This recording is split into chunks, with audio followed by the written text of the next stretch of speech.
So tonight we'll be deliberating on the state of the Ghanaian media, putting the microscope on ourselves, but we have two people to help us do this. The Information Minister Designate, also the President's representative at the Ministry of Information, the Honorable Fatima Abubakar, is in studio with us. Good evening, welcome to the show. Good evening, Bernard. Wonderful. And thanks for having me. It's always a pleasure. This is your first time here? In this new studio, yes. Because I've spoken to you before, I think when you were named, I don't know, but we've done a Zoom. Yes. We've done a Zoom. Good to have you. We'll be joined shortly by the GJA President, Albert Kwabena Jumfo, as well. And it's interesting that the association and the ministry are working together to host this conference. But before we get into that, what does it mean to be a caretaker minister? What can you do? What can't you do? Okay, first of all, let me say good evening to your cherished viewers. Sometimes, especially for the Ministry of Information, our ministry has a peculiar role. You know that when we talk about other ministries, their agencies are heavy, especially when it comes to the organ establishing those agencies, the scope of their work and all that. They are quite big agencies. So people understand that their role or mandate is to supervise those agencies. Over the period, when it comes to the Ministry of Information, the impression is created that not much happens there. All the minister does is to speak for government and propagate the good works of government. But there is more to the ministry than that. At the Ministry of Information, we have oversight responsibility when it comes to state-owned media. By responsibility, I'm not talking about regulation, I'm not talking about supervision of content or editorial duties, no. It's about bursary support, if there is a question in Parliament, if they need to go before a committee of Parliament, for instance, if they need to go before the Public Accounts Committee, then they have to go with, there should be a supervising ministry, and those are some of the roles that we play. Those that are subvented, if they need to negotiate allocations in terms of compensation, among others, that is the role of our ministry. But when we talk about education ministry, they should be dealing with teachers and students. When you talk about health ministry, doctors, nurses, health professionals. Information ministry, our work is within the media space. So we deal with journalists, CSOs within the space, academics within the space, and all other stakeholders and our media associations. So that if they wish to influence policy change, if they want to influence a framework that should guide how a particular item is treated within the information sector, then we are the executive office that is able to put their documents together, present it before the cabinet and the President of the Republic for consideration. And if it's a bill that ought to be sponsored to Parliament, then we can take the necessary action. But currently, we are there with the mandate of the President. I am there as his representative, and where there are ceremonial duties, receiving visitors, some very minor decisions. Because from February to now, imagine if the ministry can't do anything. In February? Yes. We were nominated on 14 February. We were vetted out a few weeks later, and then it was just hanging in there till So now. prior to this, you had been the deputy minister? Yes. So from June 2021? Yes, to February 14, I was the deputy minister for information. So that helps that you've been a deputy. So if you had been a new person in the ministry, it might be much tougher to know what to do. Yes, absolutely. But because I was a deputy, and thanks to my predecessor, Honorable Kojo Nkrumah, for his guidance, he's taught me a lot of the things I know in the space. I'm a lawyer, not a journalist, but quickly. But yes. I just want to know, if you are president's rep or caretaker, does that mean that you can't do certain things? The clarity on that matter is that, fortunately for me, I don't have to think about that difficult aspect of what I'm supposed to do within the mandate I've been given, because the 2024 budget has already been approved, and the ministry, through the acting chief director, they are doing the implementation. But I've taken up a few responsibilities, receiving guests on behalf of the ministry, being able to chair meetings so that we can do some work. But without the president's mandate as his representative, I couldn't even go to the ministry at all, because I was alien to the ministry and its operations. But now I'm able to go there. I'm not answering the question specifically because I've not been confronted with such a situation of signing. So, for example, can you answer parliamentary questions? Advice. If, for example, there is a major issue with the media and they needed somebody from the ministry to answer, not having been approved, could you still do that job? I would have to take guidance from the appointing authority, but I haven't been confronted with such a situation. But certainly this is frustrating. It has been. That you have been duly vetted, confident that you will be passed, and yet cannot hold yourself out fully, even though you are performing the role.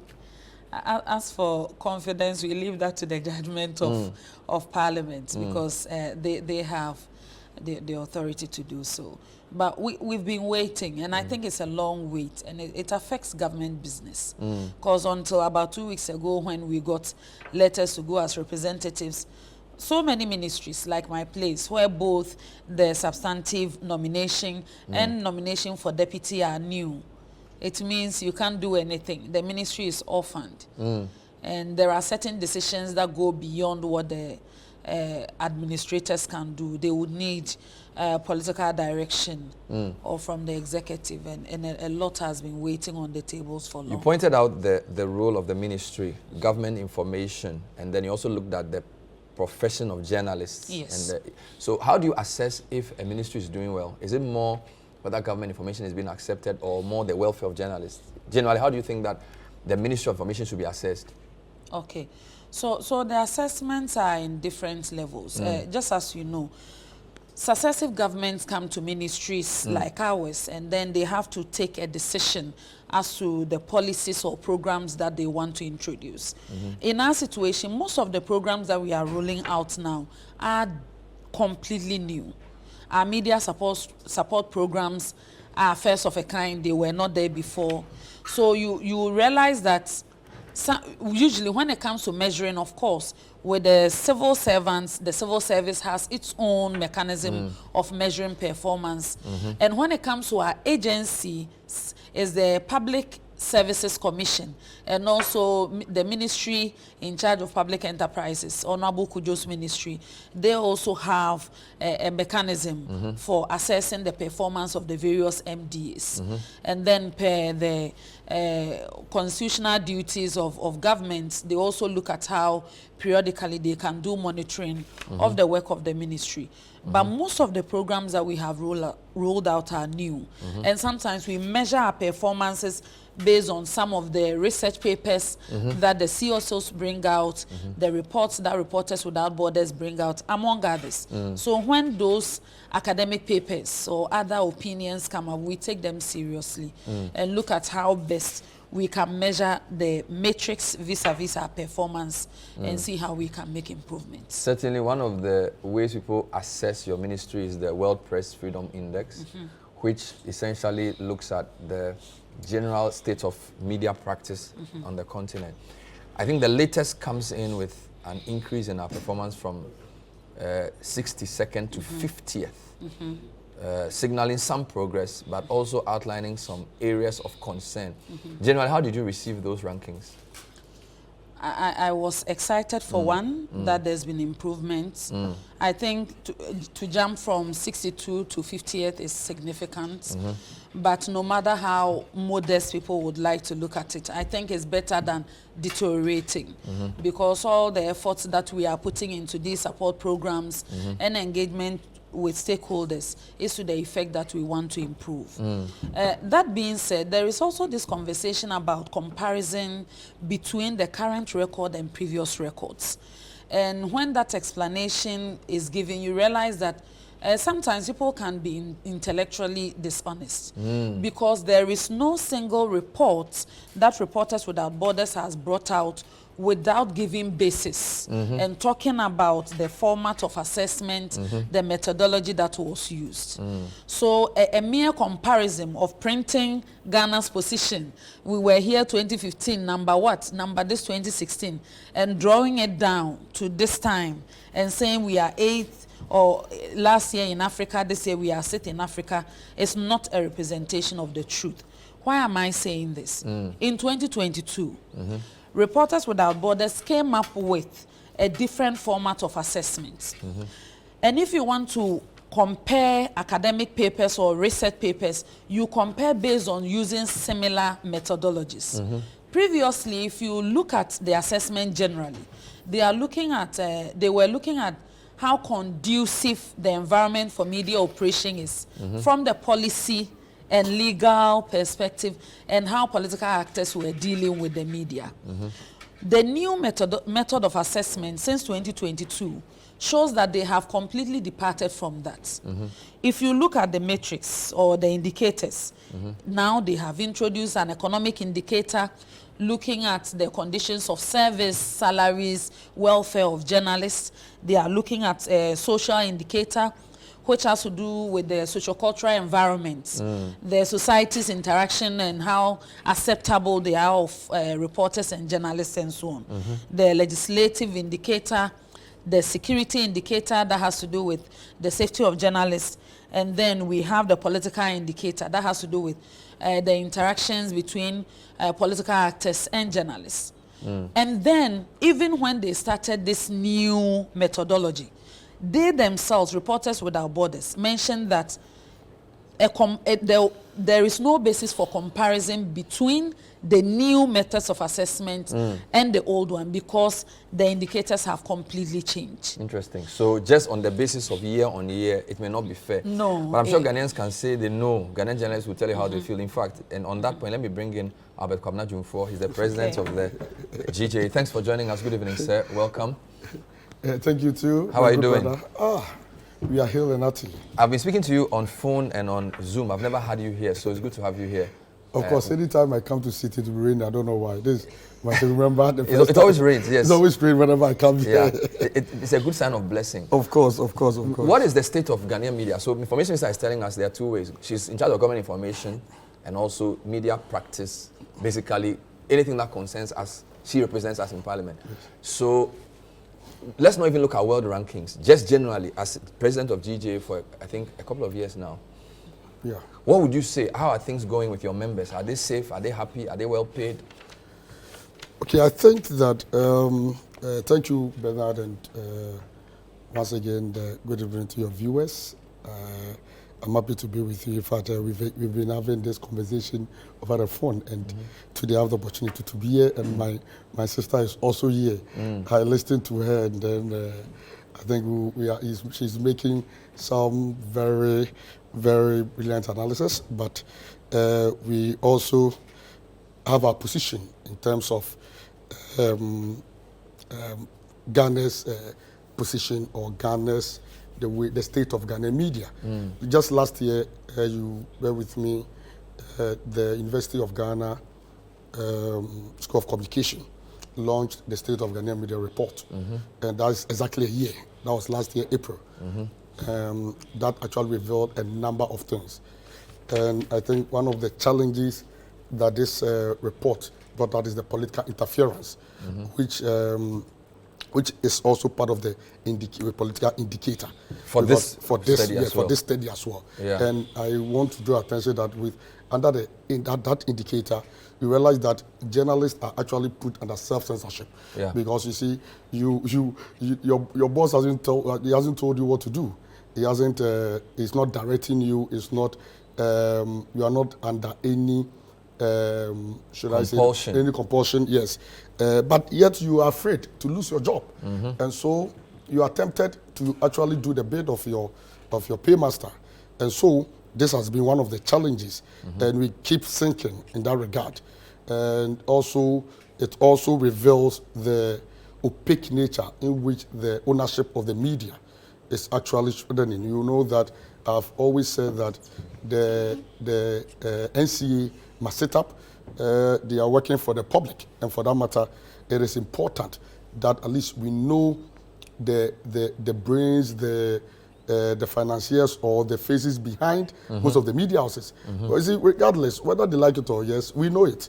You understand? Yes. If they want to put it on record, if they want to make it an official document for us not to be guessing, or to maybe to silence some of these rumors or guess, that will help. But we, at the helm of affairs, we know that as we speak to you, about 60 to 70% of the ownership, in fact, of the media houses are all politicians.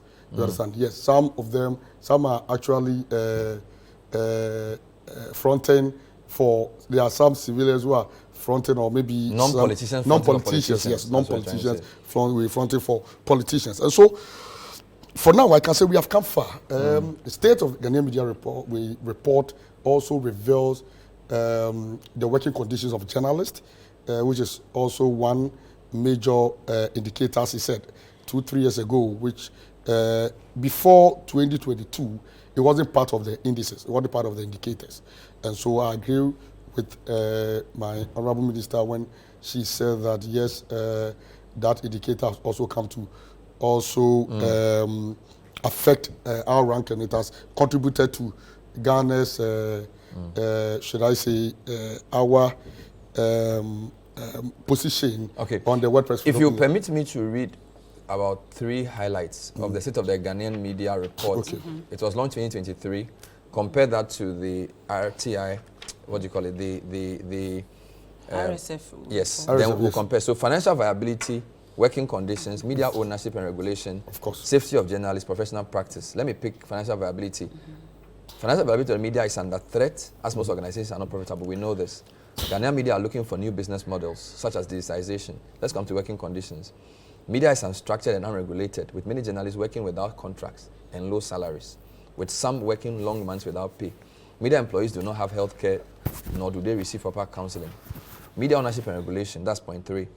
In Ghana, media pluralism has not necessarily served the public interest. That's very worrying. Potential faces behind broadcast media ownership, political faces rather, behind broadcast media ownership mean that partisan actors and government can control public discourse. That's what you were saying. The current regime for broadcast regulations allows considerable power and influence to those whose conduct the media are supposed to check. Okay. Now, safety of journalists, a big one. There is a growing sense of insecurity among journalists in Ghana. Investigative journalists are the most at risk of attacks. State actors, including political appointees and the police, are the worst perpetrators of attacks on journalists. Journalists feel that law enforcement agencies and the judiciary do little to protect their safety. And then the last point is on professional practice, which I need to also mention.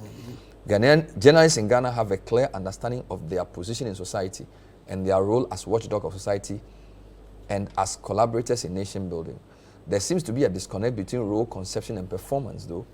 Factors such as ownership influence, journalistic routines, gatekeeper influence, as well as advertiser influence interfere with journalists' ability to deliver to the demands of their role conceptions. And then ethical breaches, such as one-sided reportage and failure to verify news, were major challenges. So there are faults in what we do. I wanted you to focus on the safety and then ownership and regulation. I think he was talking about political faces behind media ownership, partisan actors control what we do. But the strong sense of insecurity among journalists, it should be a concern. I was actually building a point. A point. I was using this to help with, to yes, ground it. Actually build, yes. Because you see, when and for me, I agree totally with the report, and we have already shared our position because I was personally there. I was part of the major stakeholders during the launch and everything. We have shared our insight and then our position on the report. Regardless, when you look at the barometer or when you look at the indicator in which the Reporters Without Borders actually rank as under the security indicator, it actually it is a bit distinct from this. From what I've read. So this is 2023. Yeah, this 2023. And then the Reporters Without Borders was 2023. Yeah, it was also 2023, 2024. So that should tell you that, okay, first of all, again, even though, yes, media has come under threat recently, we come under severe attack, politicians are attacking us, assaulting us, and, you know, this boils down. In fact, this report started right after the murder of Ahmed Rally. So you should expect that at least it will be captured. That is, I'm talking about the State of the Ghanaian Media report. Yeah. And as at as of today, as we speak, we still haven't gotten anywhere with investigation. Yeah. The Attorney General will come out and tell you that he has not still received any document fit. A docket. A docket fit for prosecution. Yeah. And Bernard, if you have not received docket fit for prosecution, why don't you make the docket you have received known to the public? It means there's still a docket. So if it is not fit for prosecution, give us the state of investigation report on the matter. So at least everyone, we can all go to sleep and say that, okay, this is what the police have got into. We are in this country where police officers have been shot dead. And in the matter of 24, 48 hours, police have arrested. Without any lead, they've arrested and prosecuted. And some are on remand. And so that should tell you the unseriousness the security agencies or companies attach to attack on the media. And this is very, very real. Because recently, somebody like Noah Dame, may he so rest in peace, who suffered, who has to be placed behind bars just for not showing up in court. This is the police and the court. Ask us for over some years now, how many, when was the last time you heard that a politician or a perpetrator of an attack on media has been placed behind bars? So they don't take issues concerning the media very seriously.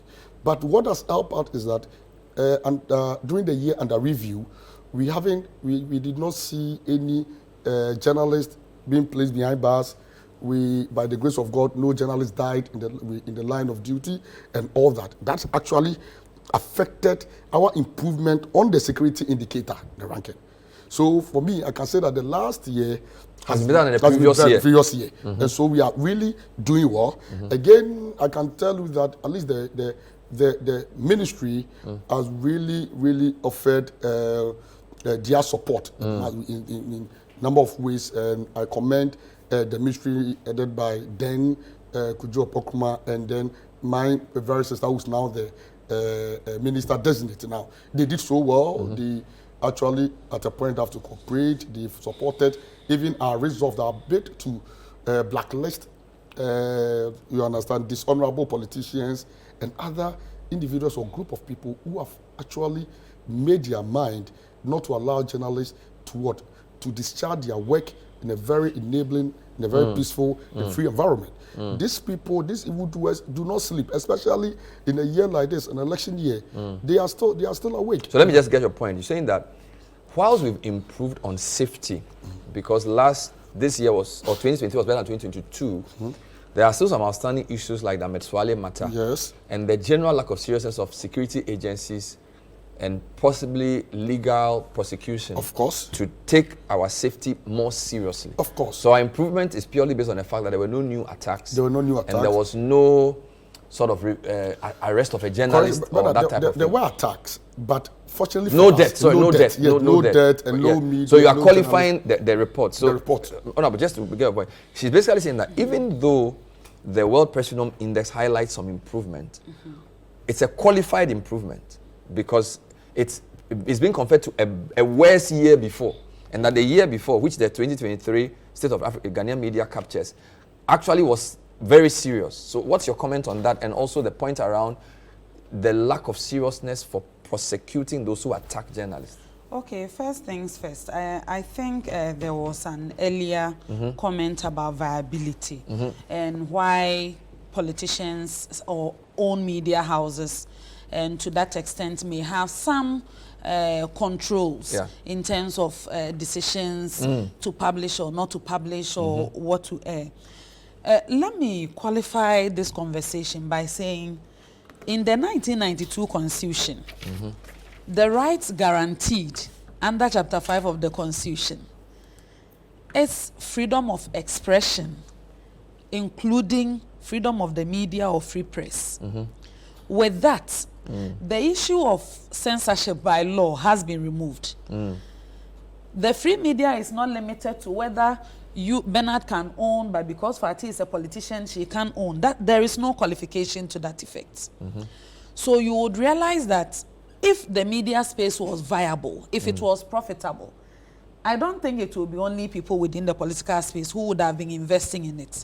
Then you would find other people with business interests seeking to make profits to go into investing in media houses and building media brands for the markets.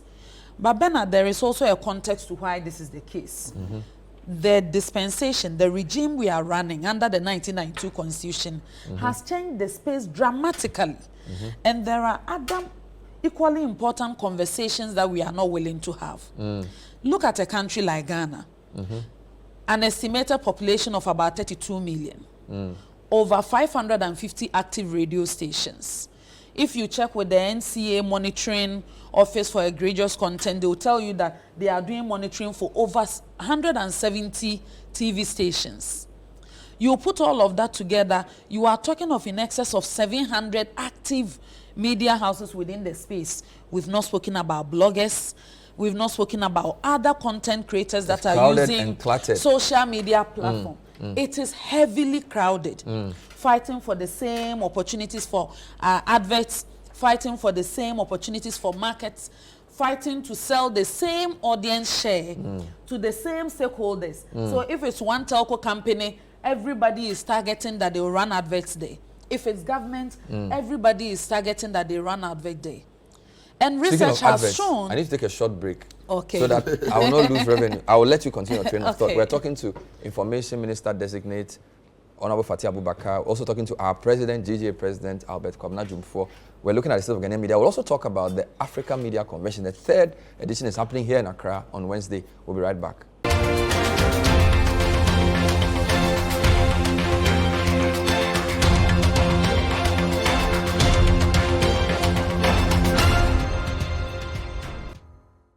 Welcome back. Tonight's point of view is really turning the microscope on the media, state of the Ghanaian media. President Jumfo is in the studio. Some say 4 more for Jumfo. Is it, how long is your term, by the way? It's 3 years. 3 years. Okay. How many years have you done? I've done 2 years, less than 2 years. 2 years? Yes. Do you want to go for a second term? We really want to concentrate on this time to leave. You want to finish this one? Okay. Finish this one. But you can, Constitution doesn't bar you? It doesn't bar me from years. I see. Can you do more than 2 terms? Because Akufo-Addo has only 2 terms. I'm telling you. Can you do more than 2 based on the Constitution?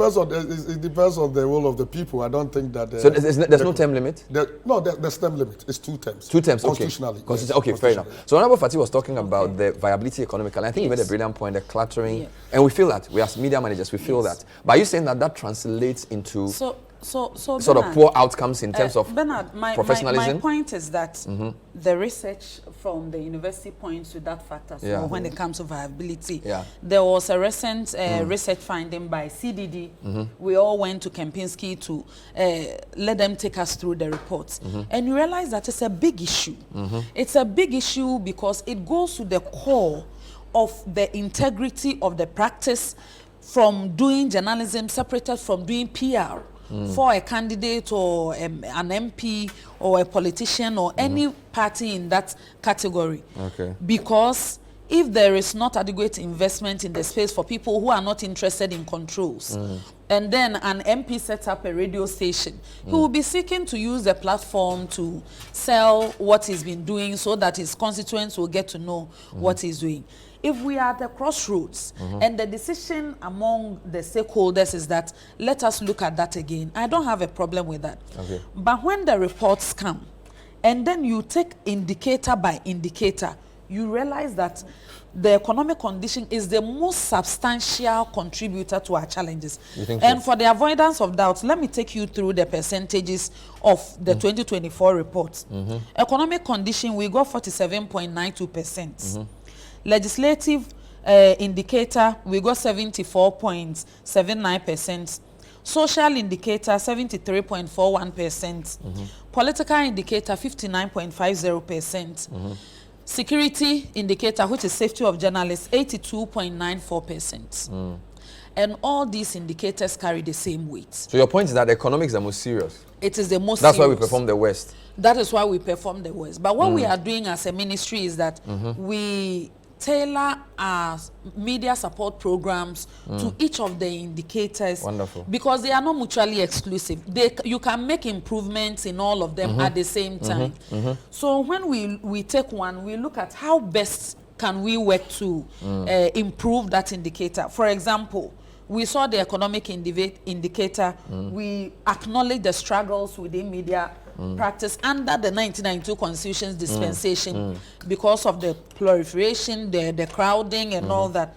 And that is why the President of the Republic, Nana Addo Dankwa Akufo-Addo, encouraged the then Minister for Information, Honorable Kojo Oppong-Nkrumah, to lobby for Ghana to host the Africa Secretariat for International Fund for Public Interest Media.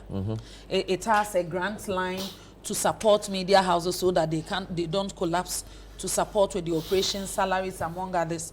And we believe that if we lobby to get the fund in Ghana, the media houses in Ghana will benefit from the proximity. Has that been finalized? Or the lobbying is still going on? No. We won the bid. So it's last being hosted November. here? As I speak to you, there is an office Wow. Allocation. The government is doing renovation Wonderful. of the space so that we can hand over for operationalization. And there So are that's on the other economic one. That's on the economic one. What about the safety one? What are you doing on the safety one? Same on the economic one. What we have done has to do with the media capacity enhancement program. We realize that if you look at the burden on the various media houses, if you have to add an item of training to it, not everybody can afford. Okay. I know for City, you are a very well-established media house. You have the muscle to do periodic training for your staff. But across the country, there are a lot of people who cannot afford. So we brought the media capacity enhancement program together with our stakeholders like GJA, GIBA, Unimac, IPR, and other stakeholders, so the government will provide NMC, so the government will provide the bursary support, and then the working committee drawn from these organizations will come up with the curriculum, To train. a faculty to train. And we've done that since job 2022. Wonderful. Over the period, we've trained 140 journalists. And we are counting. As I speak to you, we want to open another cohort in June. Wonderful. So that is on the matter of safety. If you followed activities under the year under review, you would realize that there was a review meeting with all security agencies, especially with the CID at Alisa. I don't know if you were there, to look at how they address, I know Mr. President was there, to look at how matters affecting journalists are addressed, prosecution affecting journalists are addressed, issues of arrests, issues of prosecution, among others. Because sometimes the security agencies that have prosecutorial powers, they will prosecute every case the same. No distinction that this is related to media and that is not. But we were looking at a regime whereby we can have a special dispensation in terms of speed, among others. Did they agree? They made their inputs. As I speak to you, we have a lot of national policy framework that we are hoping to get approval from cabinet when the time arrives. And then we can outdoor it that as a country, after engagement and validation with our stakeholders, including key sector players, this is what we've come Just a up quick point on that. Because in Ghana's case, some of the attacks are done by security agencies. I think the inertia is understandable, because if you look at our record, a lot of times it's either the soldiers or the police who actually beat up the journalists. So how are they going to be interested in prosecuting when it's their own people who are beating us up? No, first of all, I'm talking about different things. First of all, how they handle journalists. I know, but it's related, isn't it? Yes, so if sometimes you have to sit them down to say, when it comes to journalists, if you are unhappy with the publication of somebody, or someone is recording you with a camera in the face, and you are not happy with it, this should be the ideal approach. Sometimes people have to unlearn and relearn. If you say we will not do any sensitization, but assume that they are adults, they should know how to handle the press, sometimes without guidelines, and the kind of tense circumstances that some of these incidents happen. Is it party rallies? Is it at a football match? Okay. Is it as a church convention? Is it at a funeral, at a mosque? It can be anywhere. Yeah. And you realize that we've done a lot of mediation within the space. I have led people to go through mediation, and you realize that upon reflection, most of them regret that, oh, okay, I was emotional at this point in time, this shouldn't have been my reaction. But on our part, what we have to do is a lot of sensitization, creating that blueprint that when you are unhappy with a journalist, when someone has done a report against you, these are the channels. You can send a petition to the NMC. Okay. You can also pursue civil action under defamation. You can write to the media house to express your displeasure and ask them to retract. You have to teach people Fair these enough, but actions. have we come to any substantive conclusion on how they would treat cases involving journalist attacks in terms of prosecution, the dispatch and the speed? Because I think that's the problem he outlines. There doesn't seem to be interest or any dispatch in the way the cases are handled. Did they agree to change the way they work in any way? At the meeting, we made our case. Okay. We made our case, and I think the dialogue is the first phase, but not the only engagement that we are supposed to have within the space to get all the improvement that we can. But we've made a case. They've also made contributions. We do this. We don't do that. There was the AG department there. At that engagement, to the best of my memory, I think Yeah, there was AGs, they there were was there. Because I think And that the one of our CID problems has yes. been the I mean, he mentioned this, right? The Ahmed case has become an emblem case. And the fact that the AG attempts to even dissociate that from journalism is a problem for many people. And then the claim that there isn't a docket. The docket fits. And you're a lawyer, so you understand what he's trying to say. But you do know that that is a big blot on this government. Not at all. Let me come to something. Bernard, you know, for the AG's department, if they have to prosecute, one, it is based on the fact that adequate evidence has been gathered and they are proceeding on the case confident that we are likely to win or we are going to win because of the evidence that has been presented on the file. So when you bring a case and then the initial assessment, because trust me, most of these cases, there are times the Ministry of Information has even referred the matter to the police service to prosecute. There's been instances like that. We are interested in prosecution so that there will be some form of deterrence. But the AG going to court is not cosmetic. They are not going for just going sake. So every material evidence that can be gathered to assist a successful prosecution is what they usually pursue. So sometimes when you say that, okay, go to court so that people's hearts will calm down, that is not the intention. The intention is to go to court, bring the perpetrators to justice, bring peace and resolution and closure to the families that are bereaved, and not go through a protracted criminal proceeding when you don't have adequate to put anybody behind bars. So as a lawyer, from that perspective, I appreciate the position when they look at it and realize that you've not brought anything that can be sent to court for prosecution. But as a journalist, you can also appreciate our position that we feel like, as he said, when a police person or some other person is attacked, the speed and the precision with which even the police get to even make an arrest, it sends a message to us. So I understand what you're saying from the legal perspective. But you're sitting here also as a representative of media people in government. And I so do you express our dissatisfaction? We are your ally. We do. And we are your ally in advocating for speedy prosecution. And I stand on that. We've said it over and over again. Publicly, privately, even doing behind the scenes engagement. Even on this case, we are the ones that most times we reach out to the police service. We need the status of the case because questions can be filed in Parliament and then we need to put together a comprehensive report to say where we are. And when we go in the police service at the time that I was Deputy Minister, if they say that, you know what, it's an open case, we are still investigating. You have to report back to the people that they are still investigating. It is unfair to the families of the bereaved if you do a shabby prosecution and then it's within an unreasonable time and then people will start advocating. We think you should. Is your mechanism on the safety of journalists working? I won't say that it is working as well as we anticipated. We made the first steps, established the office, but the key concern with implementation was the fact that we as a ministry cannot proceed to implement on our own. If you do that, they will say that the executive is interfering with the rights of journalists, and then there may be discrimination and all that.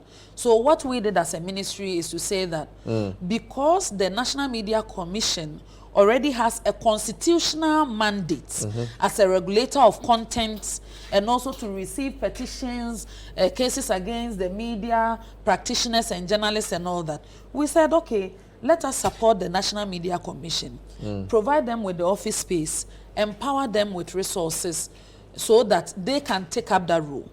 Because within their budget, they didn't have the facility to take up such a responsibility. We've made some commitments. They've also done some work. But I think there is more room for improvement. So is this all honesty. is the frustration the reason why you chose the boycotts and the blackouts? I think, Bernard, thank you, but I think my dear sister made a lot of revelations, and it will be very honest on my part if I don't clarify some of the things she has said. Yes, in as much as I agree with her on some of the issues, also disagree with her, especially with media viability, the MCEP and all that. I disagree with her on that argument. But like you said, Ghana is actually regarded as one of Africa's most democratic country. And for that matter, Ghana has a very vibrant and pluralistic media environment. But then, until the infiltration of the media by political actors, the media viability was really when you talk of viability of the media, let's just throw our mind back to 95. From Radio I, Time to Vibe, Feb coming through before Joy, Peace and all that. How many political infiltration, or how many media houses were owned by politicians? The very one we know was Radio Good. Because at that time, then coming down, we had Man and all that. Now, currently, like I said, the politicians realizing the importance and how powerful the media is decided to now involve themselves. Okay, let me have my own media so that I can to also protect my interest. So protection of interest. The businessmen also started to say, okay, now when I come under attack, I need the media. I pay so much to the media too. So let me also. So the very business entities that we actually survive on now came out with their own stations. Okay. So now who are you going for? Graduate from, because the person is now having it's our own a media house, and so whatever budget he or she has, it will definitely channel there. That is actually affecting the viability. Now, so the political ownership. But I want you to talk about the blackout. The blackout. Yes, I think that we have indicated. But what he said, I was at the meeting late last year, but there are so many issues, so many even attacks we raised that the CID. They don't have any idea, and that should tell you that either there is no coordination, or like I still come back to what I said earlier, that on seriousness about our issue, because when you tell us last year alone between March and October we recorded about 12 attacks. Out of the 12 attacks, only 2 were prosecuted, only 2, and those prosecutions came out with only what a lane judgment or some of the weak judgment. And we have contested that, where those attackers of UTV were asked to pay P0 of about 2,400, and then the Tamale, when a political actor, former NDC communications, regional communications director, also attacked Dagbound Radio or whatever, and also asked to also pay 3,000 or 3,200. And when this happens, you see, we have under misdemeanor. We have the lowest and the highest. The minimum should have even been 2,000, 3,200, because from 250 penalty unit, 2,000 penalty unit. But judges sometimes, at their own discretion, even go below what the law even subscribes. And once it happens, it actually makes cause for worry. And we have said that, okay, there are 2 legs to every issue. We have the criminal leg and we have the civil leg. So if we are not going to be satisfied with the work of the security, with the works of the investigators. And mind you, see the prosecutorial powers is in the hands of the Attorney General. The police has just been given, let me say, you understand, Attorney General has just given portion of these powers to the police to be able to investigate and prosecute. And for that matter, when we get to issues of attack, and the case in question is the Ahmed Swale's issue, we've had the same Attorney General who has made several comments on Ahmed Swale's issue. He has been very inconsistent in this matter. Just last year, he has assured that Ahmed Swale's issue will see the act today will make sure that the perpetrators are brought to book. They are going to bring finality to the matter. And at Media Foundation for West Africa Conference, he also made some claims, saying a whole lot of things. And the same Attorney General will come back and say that there's no document fit for. And then, even when we read that report, which was presented to Parliament, on the floor of Parliament, he was even trying to attribute the should I say unprovoked attack or murder of Ahmed Swale to family issues and whatsoever, which is very scary. So it actually jeopardized our position and put us in a more scary and worrying position, because tomorrow it means that, God forbid, any of us can be attacked and then tomorrow the police come and say that it was not even in the line of duty. This is the impression it's creating. Right. And so we are saying that, look, we are very much worried, we're very much concerned about the attitude of the security agencies, the attitude of the Attorney General when it comes to attack the media. Right. We have given you an example from 2020 to date. Okay. We've recorded over 50 attacks. Out of the 50 attacks, how many have still So this is why you've taken this approach? Yes, this approach. Blackouts. At least if you don't have the capacity or temperature to stand a journalist, especially do selection here, you just have to just stay out of us, because what we say is that this is our weapon. The pens, the microphones are our weapons. We cannot fight you. The way to protect ourselves, because if the system fails to protect us and give us the kind of security we want, we will provide our own security, safety. Okay. And that security is that we will stay away from you. Wonderful. By blacklisting you. We'll take a break and come back and talk about the African Media Convention happening this Wednesday, the 15th to the 17th. Point of view tonight, speaking to GJ President Albert Kwabena Jumfo and Minister for Information Designate Honorable Fatima to Abubakar. Stay with us.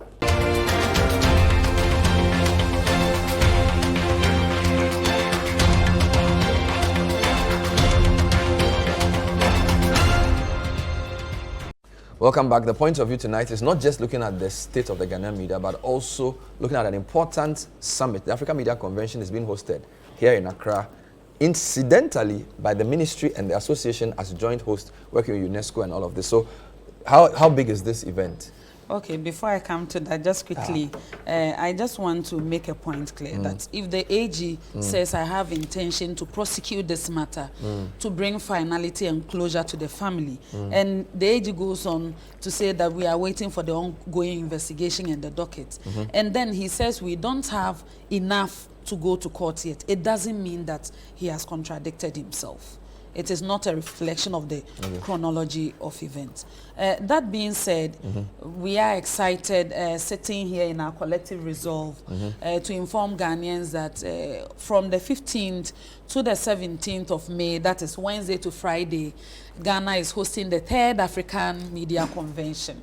The 3rd African Media Convention is the biggest or largest media gathering on the continent, bringing together policymakers, media practitioners, the representatives from the AU Commission, representatives from the UNESCO Liaison Office in Addis Ababa, in Accra, and the UNESCO Mission in Accra here, to look at how we can use media to effect positive change and solve a lot of problems for the media within the period. That being said, the focus of this year's convention is on environmental sustainability, and we are excited that they are bringing such an important conversation to mainstream conversations, because environmental matters are top tier, one of the most important conversations, and I'm excited that we want to mainstream it on such a big platform. So we are calling on all media practitioners in Ghana, especially because international participants have already registered. Some Ghanaian participants, quite a good number, about 200, have already registered. And we are looking at giving quotas to media houses so that we can also match up the numbers. So it's a 3-day convention? Yes. Is it like panel discussions? Is it training sessions? What are some of the things to expect? Yes. So let me say for the 3 days, we have activities. Of course, some of the delegates have already arrived in Ghana. Oh, okay. Some are arriving tomorrow. So we are hoping that tomorrow, 3 p.m., we'll hold a presser at the Ministry of Information to break communication. Okay. And then on Wednesday, which is the 15th, there will be a lot of sessions, side sessions, because some of the international organizations like UNESCO, AU Commission, and other interested parties also have some side activities, and that will happen. Some training sessions are included. There will be a welcome dinner on day 1 as well. On Thursday the 16th, there will be the official opening at 9 a.m. at the Accra International Conference Center. There will be a plenary and also high-level panels, a ministerial breakfast. Wow. And then on the Friday, which is the final day, the official closing will be done at 10 a.m. by President of the Republic, Nana Addo Dankwa. So who is coming? Are there other information ministers coming, or this is? Yes, I'll let Albert go through that. So So far, about 17. Yes. I think, wow. Thank you so much. Bernard, one of the things we should look at for the African Media Convention is to see how we can build a sustainable media environment, media sustainability, build the resilience media, because we've realized that African, even our source of revenue, like the way we source for revenue has been one way, the same way, and how do we, as a country, as a continent, how do we take advantage of the digital platform to even enhance revenue? You understand? These are some of the things, thematic areas we are going to look at the conference. Again, with the dignitaries, we are having the president, as he said, the president will be attending with some ministers of state. We will have the chief of staff also attending. We will also be expecting the vice president. Also there, we have a delegation from AU and UN and UNESCO, headed by the head of UNESCO Addis Ababa liaison office. So what will a normal journalist benefit from this? You are coming to speak big English with big people. A normal journalist working in Doma Hinkro who's not been paid for 3 months. How will this thing benefit him? One major thing is the networking. Networking is very key. Aside the knowledge you are come to acquire. Okay. Because you see, it is through this networking we are able to facilitate for this exchange programs and all that. And so maybe you may never know, as a journalist, maybe this may be your opportunity. Opportunity to at least network, and tomorrow you have a big opportunity.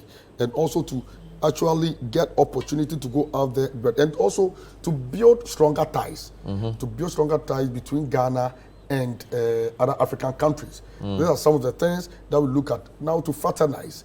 You see, what is more important is that for the first time we are hosting this largest gathering of the media on our soil, because when you look at the history. So it started in East Africa, and then it went to Southern Africa. So these are 10. These are 10. And Ghana was chosen to host the third version. In West Africa. And I've said this several times. That look, if I were to put in the bid, there were other bigger countries. Like I said, it's because of Ghana's maybe our media credentials are stronger in West Africa, and that's over the years. Yes, in terms of issue over the years. And so that is really, and one advantage we got was also the contribution of Osajifo Dr. Kwame Nkrumah to the AU. And because this is usually, if the brainchild of this whole African Media Convention is from the UNESCO, AU, and then TIFE, the African Editors Forum. Wonderful. They actually brought these ideas together. Now look, every year we observe, we commemorate the Global Web Press Freedom Day, which team seems to address general issues. Global issues. We're not an Africa-specific platform. So the people thought of it as, okay, why don't we have our own style of Global Web Press Freedom Day? Which is what we do here. Yeah, we do here. Wonderful. So, in fact, it came on the heels of Global Web Press Freedom Day. So that is why we chose May. So in every year, you know, May 3rd is the World Press Freedom Day. That is the global commemoration. And this year you saw us commemorating the national event in Koforidua in the Eastern region. And just because we are hosting the AMC here in Accra, Ghana. And so we actually fixed it in May so that right after a week or two after the global commemoration, we have the African start. So the theme is the African media we want. Wonderful. The African media we want. Enhancing freedom, innovation, and environmental sustainability in a dynamic media. We have run out of time, so I'll take a last one sentence from you, just finally. So Bernard, the good part about the whole convention is that bringing different people from diverse backgrounds together would really help Ghanaian journalists, especially in an evolving era for media practice in the face of digitization, among others, to network, engage in some high-level discussions, some intellectually stimulating sessions, so that they can share those best practices. Wonderful. So it's a learning experience for all of us. Thank you. Learn from best policies from other countries, also share some of the best examples from Ghana, so that African media will thrive. Wonderful. And then the target audience, let me we are done. A quick one. Target audience for this historic event. We have journalists, editors, media, executives, CSOs. We have the media development organization, advocacy groups, and all that, all including even members from the academia, scholars. And we are expecting over 98 diploma. Wonderful. Thank you very much, Albert Kwabena Jumfo, President of the Ghana Journalists Association, and of course, Honorable Fatimatu Abubakar, President's representative at the Ministry of Information. She's also Information Minister Designate. Thanks for being on the program. Thanks for watching. We'll see you next time. Thanks for having us. Bye-bye.